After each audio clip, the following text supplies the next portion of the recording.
From LNN USA, it's Good Day VA, brought to you by Dunlop House. A typical day for me is making sure that the residents have their meds on time and also making sure that they have a good day. My name is Felicia Woodley, and I'm a CNA med tech at Dunlop House. No matter what the situation is, we always put the residents here at Dunlop House first. My work is meaningful because they'll come to me and tell me, thanks for that smile that you have on your face. I connect with them because I look at them as one of my family members. Dunlop House, more than a house, is home. Welcome to Good Day VA. I'm Carolyn Day Pruitt. And I am Samuel Pugh. Gianna Dipe is out today. To stand in for G this week, we have LNN's Destiny Davis. Destiny is going to give us a sporting update, so heads up to all of our outdoorsmen and women. Sam, what are we discussing this week? So Hopewell is launching a new public art project right now, and we're going to take a closer look at public art in general, from locations to funding to content. All right, sounds pretty good. That and more when we come back. There's no place like home. That's why BSV created a simple online process where you can easily get pre-qualified for a home loan without entering a branch. Visit bsvnet.com and see how much you qualify for. Be a homebody with no sweat mortgages from BSV. Welcome back to Good Day VA. Let's take a look at this week's top headlines. Governor Youngkin's administration has opened nominations for the 2023 Virginia Governor's Awards on Volunteerism and Community Service. The annual program recognizes Virginia individuals and organizations making a difference in their communities through volunteerism. Awards will be presented to individuals based on age groups, and organizations will be eligible for awards in categories such as faith-based, community organizations, and small business. Nominations are open until 5 p.m. on Monday, June 19th. For information on the process and to nominate someone you know whose volunteer work makes a difference, visit virginiaservice.virginia.gov/awards. This month, Fort Lee closes a chapter of its history, turning a new page and stepping into a new identity as Fort Gregg Adams. With the renaming of the base becoming official, some are wondering where the new name originated. According to the U.S. Army, Lieutenant General Arthur J. Gregg began his military career as an Army private and worked his way up to 3-star general. Gregg served in military logistics for over 3.5 decades, beginning shortly after the end of World War II. He is currently 94 years old and receives the honor of being the only living person to have a modern military installation named for him. The other half of the new fort name honors Lieutenant Colonel Charity Adams, the Women's Army Auxiliary Corps' first black officer in World War II. She led the WAAC's first majority black unit to serve overseas, the 6,888th Central Postal Directory Battalion. Fort Gregg Adams is one of 9 installations recommended for renaming by the Congressional Naming Commission. Hopewell City Public Schools is hoping a new feature of the high school will build confidence in the city's students. On Friday, April 21st, members of the U.S. Army mentored Hopewell High's JROTC cadets on a new obstacle course constructed behind the high school. Hopewell school leaders are calling the new feature a confidence course, with the goal of helping students who attempt the course to gain confidence as they work their way through it. The course offers pull-up bars, low crawl, a rope swing and jump, a high wall with rope, balance logs, tires, and many more challenges for students to take on as they develop their skills and the confidence that comes along with them.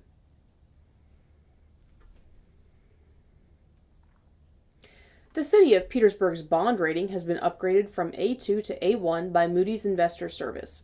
According to the city, that A1 rating indicates a strong capacity to meet financial commitments and low credit risk.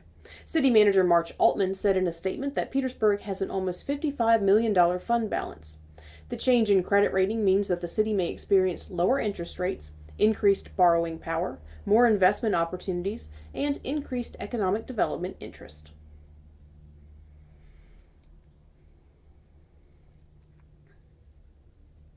Prince George County Public Schools registration night for preschool and kindergarten takes place next week, and school officials are inviting families to join them for the event.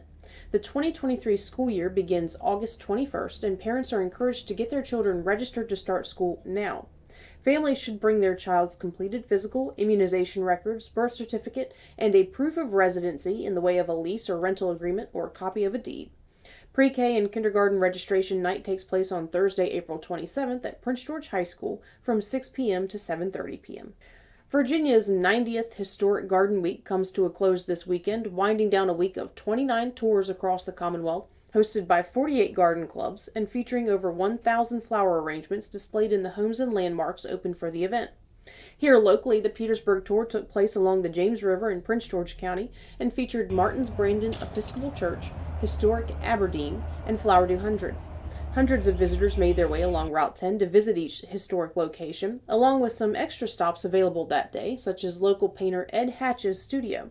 Each year, proceeds from Historic Garden Week go to the restoration of public gardens in Virginia, as well as the Garden Club of Virginia's Landscape Architecture Research Fellowship Program for the research and documentation of historic Virginia gardens. The Petersburg Symphony Orchestra is holding a spring concert this Sunday, April 23rd at Petersburg High School. The concert, titled Joy in Springtime, will be directed by the Symphony's Naima Burrs and feature guests from Iswell Dance Theater, along with students from the Appomattox Regional Governor's School's Dance Theater and Virginia Beach Ballet Academy. The concert begins at 4 p.m. Tickets start at $6.50 apiece and can be purchased at petersburgsymphony.org.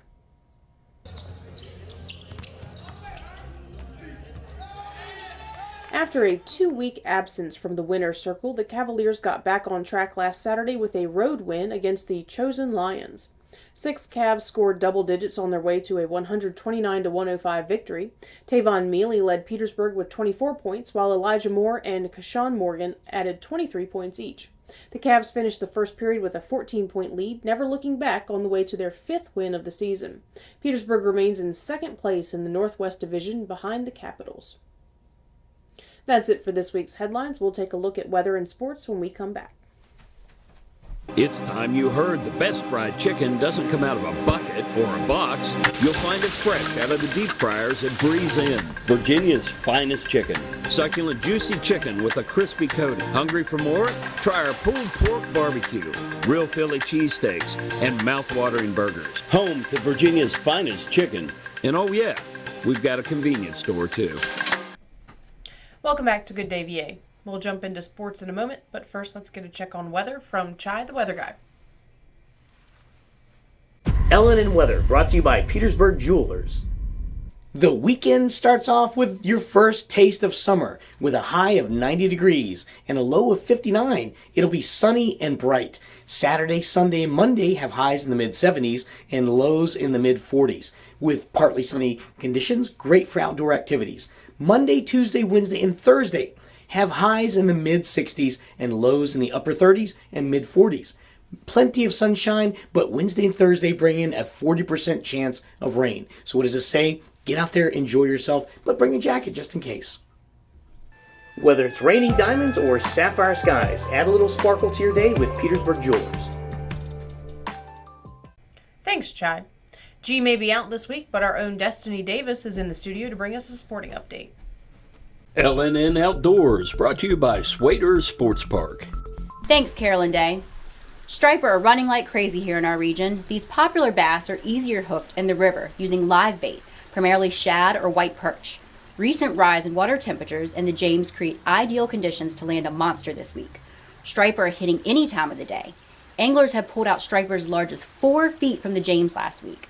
Look for spots of deeper water with a rolling current. For those who prefer bow fishing, carp and gar are spawning, making targets more plentiful with easier shots near the surface of the water. Back to you guys. Swader, Central Virginia's premier sports park. Corporate events, parties, date night, or just a family outing. At Swader's, it's always playtime. That wraps up sports. We'll be back in a moment.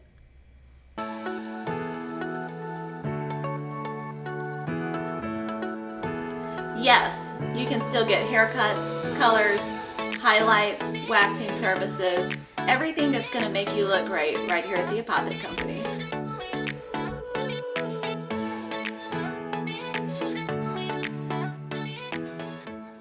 Welcome back to Good Day VA.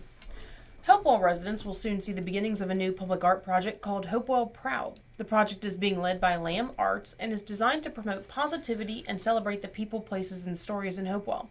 The campaign will feature the artwork of Hopewell Public Schools students on 4 billboards throughout the city, along with an additional work by a Hopewell student displayed at the public library.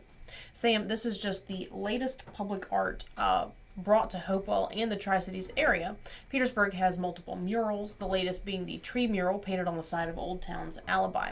Perhaps more notorious are the sculpture pieces, the large H in Hopewell, the red arches on the Washington Street Bridge over 95 in Petersburg, and the blue pillars at Exit 45 in Prince George.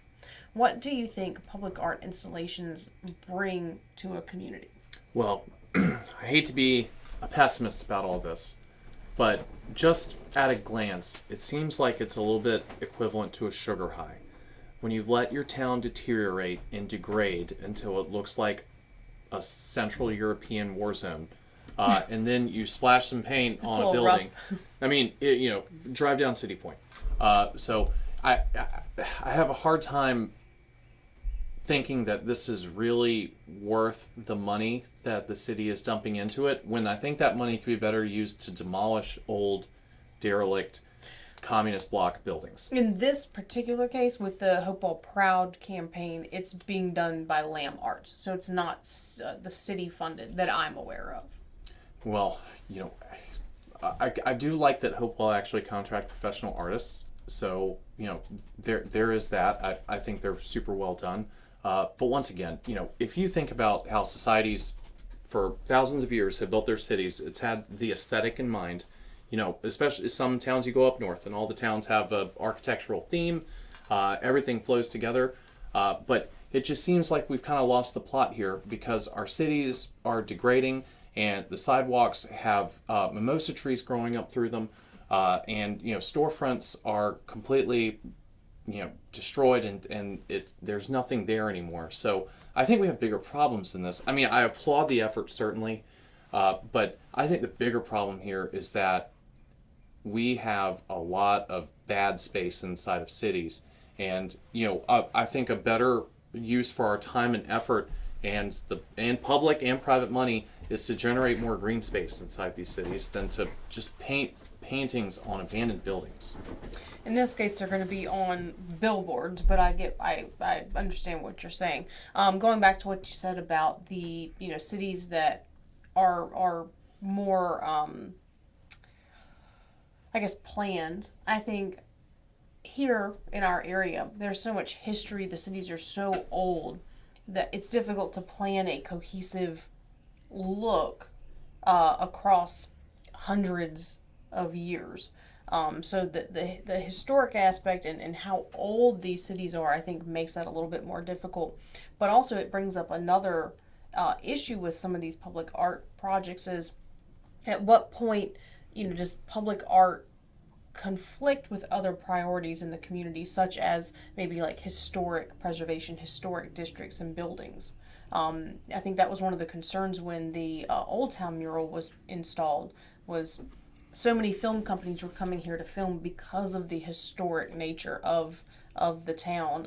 Does a gigantic painting completely destroy a historic district in that sense? Totally. Not only that, but that historic district should be looked at as a template to spread out across your city to derive that thematic unification, right? So, if you have buildings built in the mid-1800s with red brick, and balconies, that's a good thing to replicate across, and it's not the city's fault, it's individuals, right? A lot of, like, you look across the cities in Europe, a lot of that was people who were building it, people who owned the property and were building this stuff to choose to follow the thematic, vein of that city. So, it's kind of atrocious when you deface something that, like, basically is a work of art because of its historical significance. I mean, I don't think you could ever run out of people who accuse Old Town Petersburg of being a bit mismanaged, from Old Town Square to, the lack of drainage so that half of those businesses on Bank Street flood, so, it's certainly not surprising, but yeah, I mean, I think it was totally unnecessary. People aren't going to come down there to see that, and now it's going to drive revenue away. On the other side of the coin, you have people who say that public art brings a sense of hope and inspiration and maybe a little new life into, especially an older city. Do you see any value in that? I feel like we're rearranging deck chairs on the Titanic here. I mean, the fact that you have to look to public art for a source of hope and inspiration is kind of a commentary on kind of where we're at right now. You know, that American cities are such epicenters of despair that we have to go do that, and it does take a lot of effort. Some paint, fair enough, but I think getting rid of the buildings that haven't been painted since the Cuban Missile Crisis, and putting in some more green space would probably do a lot more for these cities than, a mural. As impressive as they are. Yeah, I think part of it is you have these very old historic buildings. You can't necessarily just rip them down. But it's also incredibly expensive to restore them to their former glory if they've... Not talking about the historic buildings. Drive down Halifax Street in Petersburg, right? Okay, or drive down City Point, headed towards, the Manor in Hopewell. Check out some spots on the boulevard in Colonial Heights. I mean, it's just not built for aesthetics, and the point of civilization, I think, on a spiritual level, is a pursuit of beauty and aesthetics, and to make everything a joy to be around. That's what I think separates cultures that have the disposable income and the time and the effort and the inspiration to do that, and the ones that are still struggling agrarian countries. But I feel like we've given up on that, and now it's power lines everywhere and it's abandoned warehouses. So no, I'm not certainly not advocating to knock down Old Town Petersburg, but there's sections of the city that radiate out from these commercial epicenters that, just kind of make you sad, and on cloudy days, I think I would rather be working in a logging camp in the rainforest. Yes. I would say, my take on it is public art, I think, has always kind of been around for the most part, for a significant part of human history. I just think it took different forms. I think the things that we're referencing now, that public art is often being painted or whatever onto, was the art, the historic buildings, the cathedrals, things that were open to the public. Art Deco skyscrapers. Sure. Yeah. There are things that, even though you may not have an office in an Art Deco skyscraper, you may not own an office in it, but you still can enjoy it as you're walking by in the street. And it makes your city more beautiful. I would say now, the way that things are being built, I blame a lot of maybe some modernism, postmodernism, for trying to move away from those lasting, beautiful projects. You're right. I mean, there's power lines, there's big cell phone towers and all sorts of stuff, things that are necessary, but they conflict with any sense of aesthetic. So I agree with you there. I think an analogy is, say that your house or your apartment is a complete wreck, right? And it needs repairs, and there's water leaks, and everything is trashed. Is hanging a picture on the wall really going to, fix the general vibe in there, right? Or do you actually have to get in there and fix the bones of your living environment, So instead of having the tough political, conversation about spending money to get rid of derelict buildings, abandoned houses, and there's houses literally melting on Washington Street into the dirt. I've seen people popping out of there at 2 a.m. with Mardi Gras beads. I don't know what's going on in there. There's no electricity there. Why do we need that? So, I want to clean the house. I want to clean the apartment. I want to take a European approach to this, if that might be the only time in my life I actually reference them in a positive light as far as this goes. But, you don't see this in Strasbourg. You don't see, just complete wanton destruction and economic despair spread across urban centers, in Karlsruhe. It's just here. Like, we are the only Western country that lets this get out of control. I don't know if you've driven across Gary, Indiana, or Cleveland, but I mean, this is actually a symptom of a much bigger problem. So, why is it the way it is here, in your opinion? Well, so we built infrastructure in the 40s, 50s, and 60s, and the Art Deco side, 20s, 30s, 40s, 50s, 60s, to support an industrial society that had manufacturing centers, and you had all the support, and all the infrastructure to protect that. And then when Nixon advocated letting China into the World Trade Organization in the 70s, it took no time at all for the corporations that actually run us to move all that stuff overseas, right? Your biggest cost in any business is labor. So they cut their labor down by 95% by moving all those jobs out of here.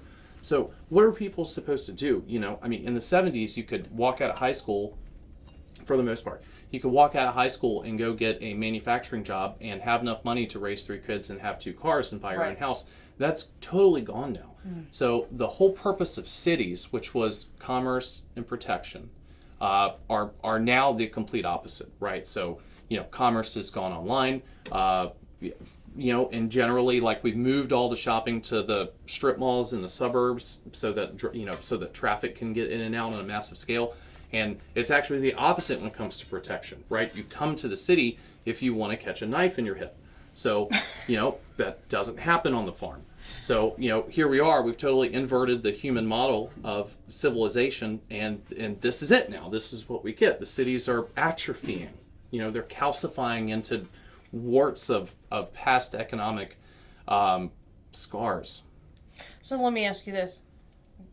Obviously, I don't think that public art is going to be discontinued anytime soon. So when public art is being painted, installed, you know, however you want to say it, where should the money come from for that? That's a controversial question, I think. Once again, you know, if private citizens want to do this, I'm all for it, as long as there's some kind of, you know, consensus that this is what's supposed to happen. But the happiest event that Petersburg's been through the last 10 years is when they tore down that derelict hotel. So you can see that removing something negative makes, I think, a bigger impact than adding something, you know, subjectively positive. So yeah, the city should just do the city's job and get rid of the stuff that's dragging us down. What about, because in some cases, you know, public art, I know in the case of the sculptural pieces, the Hopewell H, the red arches in Petersburg, and the blue towers or pillars in Prince George, it was a combination of grant money from the Cameron Foundation, and I think there was a certain level of match by the locality. So in cases where you have people coming in with grant money and they're specifying this is what we're going to do, at that point, should the city take the grant money and say, okay, we'll match it and we'll install the public art that y'all prefer, etc. Or should they turn down the grant money and just leave the spaces as they are? Once again, if somebody wants to buy a golden Adonis statue and put it in my living room, that's fine. But while my entire place is a wreck, I'm not going to spend time and effort and money to help you put a gold Adonis statue in my living room. So no, I think a lot of people had a problem with that. You know, especially some of these towns have a hard time paying their basic bills, you know, for emergency services and capital improvements. So while you are in such, I just look at it as it's like credit card spending, you know, like it's impulsive spending when you're already in debt. And I don't think that can ever really be justified. No matter what, I mean, I thought the H stood for hilarious because I thought that was a hilarious way to spend taxpayers' money. As struggling people are going down to their city treasurers and paying $500 in property taxes for their car, they get to drive by that and remember that they are a hero for putting up a hilarious honorific statue. It's 3 H's. I would say one of the things that people don't think about is funding. Where does the funding come from for the future upkeep of these kinds of installations? What happens when the paint starts to flake and the murals fade? Is it updated? Is it painted over? What about the sculptures and all of the, because it's not just the sculptures. In Petersburg, it's kind of just the sculpture because it's on the bridge.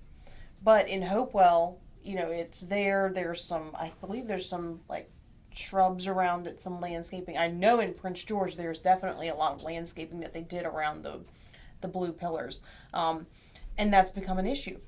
How do we fund the future maintenance of these public art projects? Are they meant to be forever, or should they be temporary?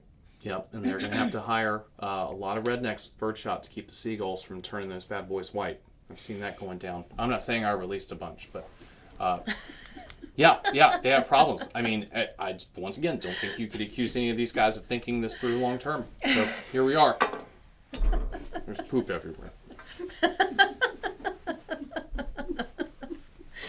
Well, okay. Metaphor. That's an interesting note to end on there. I'm sure. Give me the money. Give you the money. I'll Give fix you it. the money. All right. Thank you to all of our viewers for tuning into our show. If you would like to be notified when our new videos drop on YouTube, be sure to subscribe to our channel and click the notification bell. When we return, Chai Gallahan is going to take us on another Virginia adventure in Uncommonwealth. Hi, I'm Dr. Sandy Elba. And I'm Dr. Adam Elba. We're chiropractors and we love what we do. We change lives on a regular basis. We go from pain relief all the way to wellness. We work with the cause of the problem, we help solve the problem, and put your life on a whole different path. If you're concerned about your health in any way, or you just want to be healthier all the way around, come see us, Chester Family Chiropractic Center. Today's show is brought to you by our friends at the Cloud Factory, who take a customized approach to their customers. They know not everyone is alike, and neither are their needs. So, the Cloud Factory focuses on what's best for you when it comes to CBD, hemp-based products, vapor nicotine, glassware, and just about anything, providing alternative routes to a healthier you.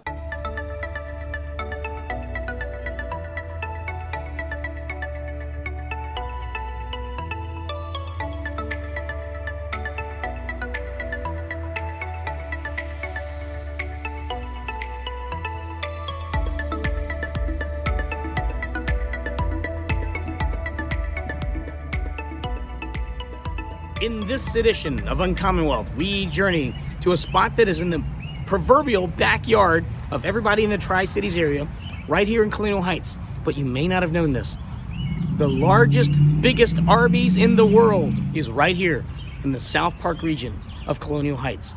And we're gonna go take a look inside and see what exactly makes this the biggest Arby's in the world. Let's go take a look. Okay, we are inside this main area, and it is amazing. It is huge. This does deserve the distinction of being the biggest Arby's in the world, and it is. At one time, it looks like they had an Eskimo pie shop, a rotisserie chicken shop where you could get rotisserie chicken meals, and then, of course, the Arby's. And it looks like there's some kind of barbacoa component at the end, too. So, yeah, it's really, really neat. And the seating areas in here are amazing. There's a lot of well-designed architecture, and it maximizes the use of natural light. And the place is just an amazing stop. If you didn't realize that this is the biggest Arby's in the world, it is certainly worth coming by here to take a look. All right, and this is Quanah. Quanah, how long have you been working here at the biggest Arby's in the world? 6 months. 6. What do you do? I'm a micro. I cook sandwiches. Okay. How enjoyable is it? It's kind of good, y'all. Like, it's kind of easy. What is the best thing about working at this particular Arby's? And all the co-workers are friendly. They make you feel safe here, which is great. Like, you all have a good time and you all work. Now, what is your favorite thing to eat here? The chicken. Yeah, chicken tenders. Chicken tenders? Yep, and chicken. And you guys still do the rotisserie chicken here too? Yes. Awesome. Well, thanks, Quan. I appreciate you taking the time to talk with us. You're welcome. I enjoy you too. And we are here with Nancy. How are you doing, Nancy? I'm good. Thank you. How long have you been working at this Arby's, the biggest Arby's in the world? 14 months. What do you think about it? Oh, I love it. You know, I love the customers. The customers are so nice. Now, what is your favorite thing to eat here? Baked potato. Baked potato? Yes, with the bacon, the sour cream, and the cheese. Oh my goodness. And don't forget the broccoli. And the broccoli too, it sounds like that is a loaded boat of delight. Yes, it is. Now, when you eat, what's your favorite place to eat here? In the back. In the back? Okay. Now Nancy's going to take us to her favorite location in this biggest Arby's in the world, where she likes to sit down and enjoy her super baked potato. All right, this is pretty amazing. This is my favorite spot. And that's your favorite spot right Yes. here. What makes this spot the best? It's comfortable. It's just, and it's quiet. It's quiet. Oh, and is that a real tree back there? Yes, that's a live tree. And look at that. It just goes on and on, and the ceiling is like To the ceiling. 2 stories. To the ceiling. Wow, okay. What's the final thought you want to share with everyone about this Arby's? Why should they come here? Because the workers, they are so awesome. They're very nice, they're very kind, and once you come, gotta come back. Gotta come back. Gotta come back. Repeat visits, that's the thing. Visit, yes. All right. The food is delicious. Okay, so here's another Arby's customer, the biggest Arby's in the world. Now, what did you order here, young lady? I actually ordered 2 2-for-7 deals. We got 3 of the classics in here, and we got 1 order of mozzarella sticks. Oh, 3 of the classic whats? The classic beef and cheese sandwiches. They're delicious. Sounds great. All right, thank you. You're welcome. Have a good day. Well, that is a look at the biggest Arby's in the world, and you can easily see why. It feels like you're at one of those major theme park attractions in Florida because of the size and scope of this Arby's and what they offer. So when you come here, it is a bit of an experience, and a lot of it is the architecture, the bigness of the inside, and also if you look around on the above these big windows all over the place here, you've got quotes and sayings, so you're going to get a little bit of history too. And they quote some senators, some judges. Will Rogers has a big quote up there on the wall. So this is definitely a place to come to. And you may not have realized that right here in the heart of the Tri-Cities is in Commonwealth location. And that is the distinction of being the biggest Arby's in the world. This is Chai Gallahan with LNN. Until next time.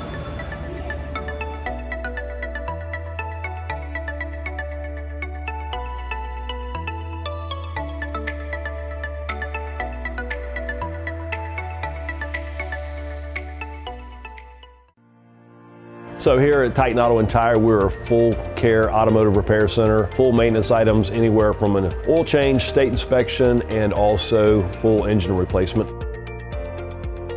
Titan Auto is different because of our customer service mainly. I mean, we have some of the best trained and qualified techs in the area. Our 3 main focuses are customer safety, customer service, and community.